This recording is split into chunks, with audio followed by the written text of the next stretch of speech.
ചായപ്പൊടി എത്ര സ്പൂൺ ഇട്ടെന്നേ? 4. 4 സ്പൂണോ? നമ്മള് 3 പേർക്കല്ലേ? 3 പേർക്ക് സാധാരണ 3 പേർക്ക് എടുക്കുന്ന കൂടി ചായയാണോ ഇത്? മറ്റേ കൊട്ടകത്തിലല്ലേ ചിലർ കുടിക്കുന്നത്. എന്റെ ജസ്റ്റ് 4 പേർക്ക് 2.25 സ്പൂൺ ചായപ്പൊടി ഇട്ടാ മതി. ആണോ? 4 സ്പൂൺ കുടിക്കണ്ട. ഈ ചായപ്പൊടി ഭയങ്കര, അത് ചായപ്പൊടി വാങ്ങിച്ചോണ്ടിരുമ്പോ നോക്കി വാങ്ങിക്കണ്ടേ.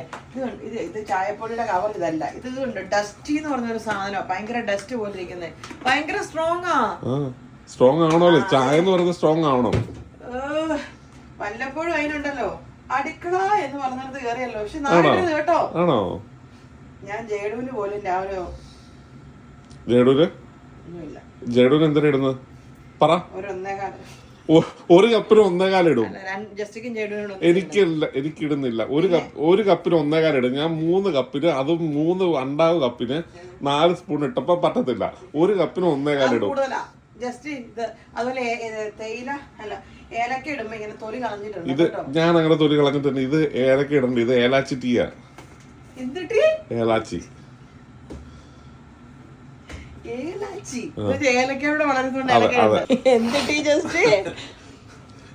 ഏലാച്ചി അതവിടുന്ന് അങ്ങനെ ഇത് അത് മിക്സ് ചെയ്തതാണ്. അതൊക്കെ ഓക്കെ. Bye bye. ഇതെന്താണ് നീളമുള്ളൊരു മുടി? സത്യം പറ, ആരാണിവൾ? അടുക്കള കൊണ്ട് മുടി കളയരുത്, അടുക്കളയിലെ വേസ്റ്റ് ഇടരുത്, അത് പറഞ്ഞ് ഫുഡ് വീഴും എന്നാണ് എൻ്റെ വല്യമ്മച്ചി പഠിപ്പിച്ചേക്കുന്നത്. ജസ്റ്റ് ഏലാച്ചിട്ടിക്കകത്ത് ഏലക്ക ഇടണ്ടെങ്കിൽ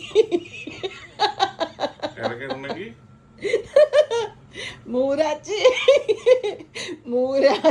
കാപ്പിക്കകത്ത് മൂരാച്ചി ഉണ്ടോ?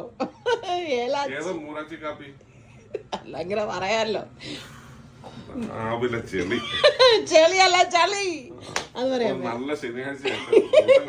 സാറ്റർഡേ രാവിലെ എഴുന്നേറ്റ് 2 മുട്ട പുഴുങ്ങാനിടും, എന്നിട്ട് പറയും ബ്രേക്ക്ഫാസ്റ്റ് ഞാൻ ഉണ്ടാക്കിയെന്ന്. അല്ലാതെ ബിരിയാണിയൊന്നും അല്ലല്ലോ. മൂരാച്ചിട്ടി, സോറി, അല്ലേ ഏലാച്ചിട്ടി പൊങ്ങി വന്നേക്കുന്നത്. ഇനി എന്നാ ചെയ്യണ്ടേ? ഇത് നാട്ടുകാർക്ക് മൊത്തം ഉണ്ടല്ലോ മുട്ട പുഴുങ്ങി വെച്ചേക്കുന്നത്. അപ്പുറത്തെ വീട്ടുകാർക്കൊക്കെ ഉണ്ടെന്ന് തോന്നുന്നല്ലോ. എന്ത് ചെയ്തോ? പിരിഞ്ഞതോ? രാവിലെ നാക്ക് പഠിച്ചില്ല ചേട്ടാ. രാവിലെ ജസ്റ്റ് ചൊറിയാൻ നല്ല സുഖമുണ്ട് കേട്ടോ. ചേട്ടാ ചായ വിളിച്ച കേട്ടില്ല. അങ്ങനെ രാവിലെ നമ്മുടെ തട്ടിക്കൂട്ട് ബ്രേക്ക്ഫാസ്റ്റ് എല്ലാം കഴിഞ്ഞിട്ട് ഞാൻ നേരെ എൻ്റെ കുറച്ച് ബ്രൂട്ടീഷ്യൻ പരിപാടിയിലേക്ക് കടന്ന്. ഇപ്പം നിങ്ങൾ വിചാരിക്കുന്നതാണല്ലേ, ഇതെന്തോ ഈ പെണ്ണുമ്പിള കടന്ന് കാണിക്കുന്നത്, ഇതിന് മീശ ഉണ്ടോ എന്നൊക്കെ. എന്നാൽ ഞാനൊരു നഗ്ന സത്യം പറട്ടെ, എനിക്ക് ഇച്ചിരി പൊടി മീശയൊക്കെ ഉണ്ടെന്നേ. അതെനിക്ക് മാത്രമല്ല, മിക്ക പെൺപിള്ളേർക്കും ഉണ്ട്. ഇച്ചിരി എന്ന് പറഞ്ഞാൽ മീശ എന്നൊന്നും പറയാൻ പറ്റത്തില്ല, ഇച്ചിരി കുഞ്ഞ് ഹെയറൊക്കെ. അങ്ങനെ എൻ്റെ ഫേസ് ഹെയറൊക്കെ ഞാൻ റിമൂവ് ചെയ്യുന്നത് ഈ ഒരു സാധനം വെച്ചിട്ട് കേട്ടോ. ഇന്നാൾ എൻ്റെ ഒരു വീഡിയോയിൽ ഞാൻ ചെയ്തപ്പോൾ ഒത്തിരി പേര് ചോദിച്ചായിരുന്നു, അതുകൊണ്ട് ഞാൻ കാണിച്ചതന്നേ ഉള്ളൂ. എൻ്റെ ഇരിക്കുന്ന ബാൻഡ് എപ്പിലെപ്റ്ററാണ്. ഇത് നല്ലൊരു സാധനമാണ്. ഇത് വെച്ചിട്ട് ഞാൻ കയ്യിലെ കാലയിലും ഒക്കെ ഹെയർ റിമൂവ് ചെയ്യുന്നത് നന്നായിട്ട് പോകും. അത് തന്നെയല്ല ഇതിൻ്റെ ഒരു പ്രത്യേകത എന്ന് പറഞ്ഞാൽ, ഇത് വെച്ച് റിമൂവ് ചെയ്താണ്ടല്ലോ കുറേ നാളത്തേന് പിന്നെ അങ്ങ് വരത്തില്ല. കാരണം വേരോടെ പിഴുത് കളയുവാണല്ലോ. സാധാരണ നമ്മൾ സലൂണിലൊക്കെ പോയിട്ട് ത്രെഡ് ചെയ്താലും പെട്ടെന്ന് വരുമെന്നല്ല, പക്ഷെ അതിനേക്കാളും കുറച്ചുകൂടെ ലാസ്റ്റിംഗ് ആയിട്ട് എനിക്ക് ഫീൽ ചെയ്യുന്നുണ്ട് കേട്ടോ. പിന്നെ വെറുതെ സലൂണിലൊന്നും പോകണ്ടല്ലോ. പിന്നെ ഈ എന്താ പറയുക, അഡ്വർടൈസ്മെൻറ്റ് കാണിക്കുന്ന പോലെ അത്ര സുഖമുള്ള പരിപാടിയൊന്നും അല്ല. പ്രത്യേകിച്ചും കയ്യെ ചെയ്യുമ്പോൾ ചെറിയൊരു തരിതരിപ്പൊക്കെ ഫീൽ ചെയ്യുവേ. പക്ഷെ എന്ന് കരുതി നമുക്ക് സഹിക്കാൻ പറ്റാത്ത വേദനയൊന്നും ഇല്ല കേട്ടോ. സഹിക്കാവുന്നൊരു തരിതരിപ്പ്, നമ്മൾ പറയല്ലേ ഒരു ഉറുമ്പ് കളിക്കുന്ന ഒരു തരിതരിപ്പ്, അത്രയൊക്കെ ഉള്ളൂ. ചിലർ എന്നോട് ചോദിച്ചു, ചേച്ചി ഭയങ്കര വേദനയാണെന്ന്. ഇതുകൊണ്ട് എൻ്റെ കയ്യിൽ, അല്ലെങ്കിൽ എൻ്റെ കയ്യെ വലിയ ഹെയറൊന്നും ഇല്ല കേട്ടോ. ഹെയർ റിമൂവ് ചെയ്തപ്പോൾ ഇത് ഇങ്ങനെ ഇരിക്കും. ഞാൻ പറഞ്ഞില്ലേ, കയ്യിലെയും കാലയിലും ഒക്കെ ഞാൻ ഹെയർ റിമൂവ് ചെയ്യാറുണ്ട്. അതുകൊണ്ട് തന്നെ ഫേസിലെ ഹെയർ റിമൂവ് ചെയ്യാറുണ്ട്. ഞാൻ പറഞ്ഞ പോലെ ഭയങ്കര ഫാസ്റ്റ് ഗ്രോയിങ് ഒന്നും ആയിട്ട് ഇതും കൊണ്ട് ചെയ്താൽ വരത്തില്ല. അതുകൊണ്ട് തന്നെ മാസത്തിൽ 1 ഞാൻ ചെയ്യാറുള്ളൂ. പിന്നെ നമ്മുടെ ആക്സിലെ ഗ്രോയിനൊക്കെ ചെയ്യാൻ വേണ്ടിയിട്ട് വേറൊരു സെറ്റും കൂടെ ഉണ്ട് ഇതിൻ്റെ ഇതിൻ്റെ വേറൊരു എന്താ പറയുന്ന ബ്ലേഡുള്ളൊരു സെറ്റ്. അതുകൊണ്ട് തന്നെ എനിക്കൊന്ന് ലേഡീസിനൊക്കെ ഭയങ്കരമായിട്ട് ഉപകാരപ്പെടുന്നൊരു സാധനം തോന്നുന്നു. ഇത് പെയ്ഡ് പ്രൊമോഷനൊന്നും അല്ല കേട്ടോ, ഇതിപ്പോൾ ഞാൻ ചെയ്തുകൊണ്ട് പറഞ്ഞതേ ഉള്ളൂ. അങ്ങനെ എൻ്റെ ബ്യൂട്ടിഫിക്കേഷനൊക്കെ കഴിഞ്ഞു, നന്നായിട്ട് തലമുടിയൊക്കെ ഷാമ്പൂ ഒക്കെ ചെയ്ത്. അതുകൊണ്ടാണ് കേട്ടോ കോഴീനെ വെള്ളത്തിൽ ഇറക്കിയ പോലെ എൻ്റെ തലയിരിക്കുന്നത്. ഞാൻ പിന്നെ ഹെയർ ഡ്രൈ ഒന്നും വെച്ച് ഉണക്കാനൊന്നും നിന്നില്ല, ഒന്ന് പുറത്ത് പോകാൻ വേണ്ടിയിട്ട് ഒരുങ്ങുന്ന നിങ്ങൾക്കറിയാമല്ലേ, നമ്മൾ പുറത്ത് പോകാൻ ഒരുങ്ങിയാൽ പിന്നെ എനിക്ക് വേണ്ടിയിട്ട് ആരും വെയിറ്റ് ചെയ്യുന്നതൊന്നും എനിക്കിഷ്ടമില്ല. അതുകൊണ്ട് ഞാൻ ഉള്ള കോലത്തിൽ അങ്ങ് ഇറങ്ങും. അതുകൊണ്ട് മുടി ഉണക്കാനൊന്നും സമയം കിട്ടിയില്ല. ഞാൻ പറഞ്ഞില്ലേ, ഇന്ന് എൻ്റെ ഒരു എന്താ പറയുന്നത് ബ്യൂട്ടിഫിക്കേഷൻ കുളിഡേ എന്നൊക്കെ പറഞ്ഞ പോലെ മൊത്തത്തോടെ ബ്യൂട്ടിഫിക്കേഷൻ ചെയ്യുന്ന ദിവസമാണ്. അങ്ങനെ കുളിയെല്ലാം കഴിഞ്ഞപ്പോൾ ഞങ്ങളൊന്ന് പുറത്തിറങ്ങിയതാണ്. എങ്ങോട്ടാന്ന് പിന്നെ പറയേണ്ട ആവശ്യമില്ലല്ലോ. നമ്മുടെ തറവാട് വക സ്വത്തെന്നൊക്കെ പറഞ്ഞതുപോലെ നമ്മുടെ അൽവാദാമോളിലോട്ടാണ് പോകുന്നത്. തൊട്ടടുത്ത് അതല്ലേ ഉള്ളൂ. കാരണം നമുക്ക് ഒത്തിരി വലിയ ഷോപ്പിങ്ങിൻ്റെ ആവശ്യമൊന്നുമില്ല. പിന്നെ വീക്കെൻഡാണ്, ഒന്ന് റിലാക്സ് ആവാൻ വേണ്ടിയിട്ടും നമുക്കൊന്ന് റിലാക്സ് ആവാൻ വേണ്ടിയിട്ടൊക്കെ ഒന്ന് ഇറങ്ങിയതാണ്. അത് മാത്രമൊന്നും അല്ലെന്നേ, നമ്മൾ ഈ വീക്കെൻഡും അവധിയുള്ളപ്പോഴൊക്കെ വീട്ടിൽ ചടച്ചു കുത്തിയിരുന്നാലുണ്ടല്ലോ എന്താ പറയുന്നത്, ഒരു നെഗറ്റീവ് എനർജി ആന്നേ. നമ്മൾ നമ്മുടെ വീട്ടിൽ നിന്നൊക്കെ ഒന്ന് പുറത്തിറങ്ങി നല്ല ഓക്സിജനൊക്കെ വലിച്ചു കയറ്റി മൊത്തത്തോടെ ഒരു പോസിറ്റീവ് വൈബൊക്കെ അങ്ങാക്കണം. നമ്മുടെ ഒരാഴ്ചത്തേന് എന്താ പറയുക ജോലി ചെയ്യാനുള്ള ഒരു എനർജിയൊക്കെ പുറത്തിറങ്ങിയാലേ കിട്ടുള്ളൂ. പണ്ടാരാണ്ട് പറഞ്ഞ പോലെ ദുബായ് പട്ടിണി കിടക്കണേ 100 ദിറംസ് വേണമെന്ന് പറഞ്ഞ പോലെ പുറത്തിറങ്ങിയ ചിലവൊക്കെയാണ്. എന്നാലും അങ്ങനെ നമ്മൾ പുറത്തിറങ്ങി എവിടെ പോയെന്ന് പറയേണ്ട ആവശ്യമൊന്നുമില്ല. നേരെ കോഫി ഷോപ്പിലോട്ട് കയറി കേട്ടോ. അതിപ്പോൾ ഗണപതിക്കൊരു തേങ്ങാന്ന് പറയുന്ന പോലെ പുറത്തിറങ്ങി എനിക്ക് കോഫി ആദ്യം. അങ്ങനെ നമ്മൾ കോസ്റ്റയിൽ കയറിയേ. അങ്ങനെ ജേഡുവിനെടുത്ത കോഫിക്കകത്ത് എന്താ പറയുന്നത് ക്യാരമൽ ഡ്രസ്സിങ് ഇല്ല എന്നും പറഞ്ഞിട്ട് അവൻ പരിഭവം പറഞ്ഞ് പിന്നെ പോയി അതിൻ്റെ മണ്ടേ ക്യാരമൽ എന്താ പറയുക ടോപ്പിങ്സിൻ്റെ മണ്ടയിൽ ഡ്രസ്സിങ്സ് ഒക്കെ ചെയ്തിട്ടാവും വന്നു.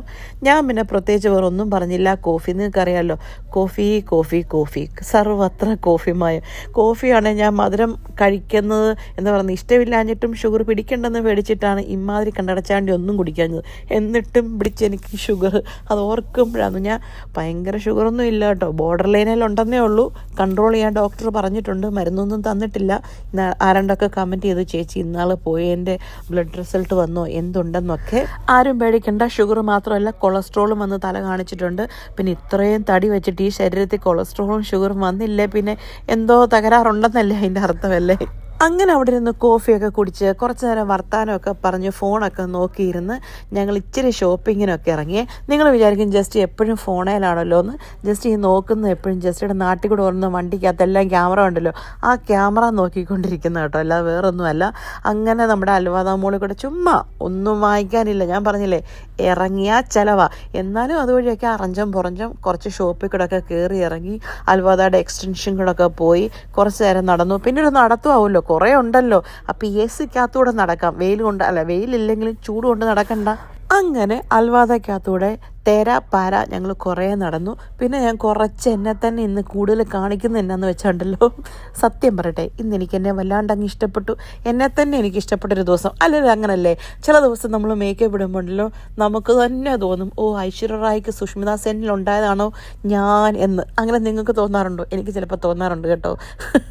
അങ്ങനെ തോന്നിയൊരു ദിവസമായിരുന്നു എനിക്ക്. എൻ്റെ ബ്യൂട്ടീഷ്യൻ വല്ലാണ്ടങ്ങ് ഇഷ്ടപ്പെട്ടു. എൻ്റെ മേക്കപ്പ് അത് കുളിയെല്ലാം കഴിഞ്ഞ് കുറച്ച് എന്താ പറയുക ഉരച്ച് കഴുകി ഇറങ്ങിയപ്പോൾ ചെളിയെല്ലാം പോയിൻ്റെ ആയിരിക്കുമല്ലേ സ്വാഭാവികം. അങ്ങനെ ഞങ്ങളെല്ലാം നിന്ന് ഒരു ഗ്രൂപ്പ് ഫോട്ടോയൊക്കെ എടുത്ത് ഇങ്ങനെയൊക്കെ പിടിച്ചാലേ ജസ്റ്റ് ഫോട്ടോ എടുക്കാൻ കിട്ടുള്ളൂ. അങ്ങനെ പിന്നെ ലാസ്റ്റ് നമ്മുടെ ലുലുവിൽ കയറിയേ. അവിടെ കയറിയപ്പോൾ ഇതേ കോഫിക്കൊക്കെ നല്ല പ്രൊമോഷൻ. പിന്നെ കോഫി ഭ്രാന്തിയെ ഞാൻ കോഫി എടുക്കാതിരിക്കുമോ, അങ്ങനെ 1-2 കോഫി പൗഡറൊക്കെ എടുത്തേ. ഡേവിഡോഫിൻ്റെ കുറേ ഒന്നും എടുത്തില്ല കേട്ടോ, 2 എടുത്തു. അങ്ങനെ അവിടുന്ന് ഷോപ്പിംഗ് എല്ലാം കഴിഞ്ഞ് നമ്മൾ നേരെ ഇറങ്ങി. ഇത്രയേ ഉണ്ടായിരുന്നുള്ളൂ എൻ്റെ കുഞ്ഞു വീഡിയോ. നിങ്ങൾക്ക് ഇഷ്ടപ്പെട്ടെന്ന് വിചാരിക്കുന്നു. പിന്നെ നമ്മൾ നേരെ വീട്ടിലോട്ട് പോന്നു, അതല്ലേ പറ്റുള്ളൂ. പിന്നെ ഞാൻ എൻ്റെ വീഡിയോയിൽ അങ്ങനെ പറഞ്ഞിട്ടില്ലാത്തൊരു കാര്യമാണ്, എന്നാലും ചളിപ്പ് കാരണം പറയാതിരിക്കാനും പറ്റുന്നില്ല. നിങ്ങൾക്ക് എൻ്റെ വീഡിയോ ഇഷ്ടപ്പെട്ടെങ്കിൽ ഒന്ന് സബ്സ്ക്രൈബും കൂടെ ചെയ്തേക്കണേ. അപ്പോൾ ശരി, എന്നാൽ പോയേച്ചും വരാം.